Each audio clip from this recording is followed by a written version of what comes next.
పోతున్నాయండి. ఎంత పూత రాలిపోయిందండి. ఇప్పుడు మజ్జిగ వారానికి 2 సార్లు స్ప్రే చేసేదానండి, అయినా కానీ అలా రాలిపోతూ ఉండేదండి. తీసేద్దామనిపించింది, అంత బాధ వేసింది, కానీ అలాగే ఉంచాను. చాలా పూత రాలిపోయిందండి. చూసి బాధ వేసేది. చిన్న మొక్క ఇలా కొమ్మలు ఇలా ఎరిస్తే ఇంత పెద్ద గుబురుగా అయిందండి. ఇదంతా పూత. ఇప్పుడు ఇది ఎంత పిందండి, చూడండి ఎంత పిండి ఉందో.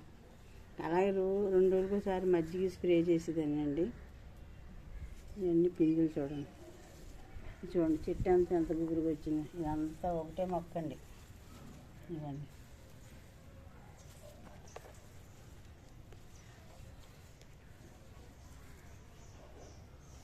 చూడండి, ఇదంతా పూత పిండి.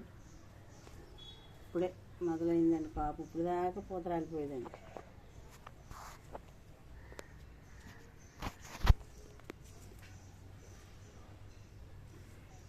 చూడండి ఎంత గుబురుగా వచ్చింది మొక్క.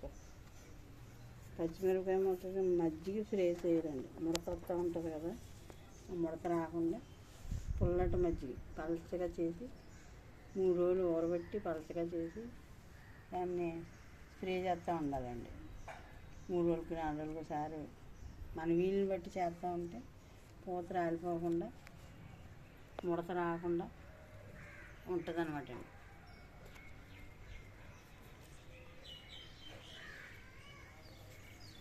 వచ్చిన టిక్సల్లో ఇలాగా చిగుళ్ళు ఇలా చిదివేసేదానండి. గుబురుగా వచ్చిందనమాట అండి. చనిపోతుందన్న మొక్క అండి ఇది, అలా ఇలా బతికింది.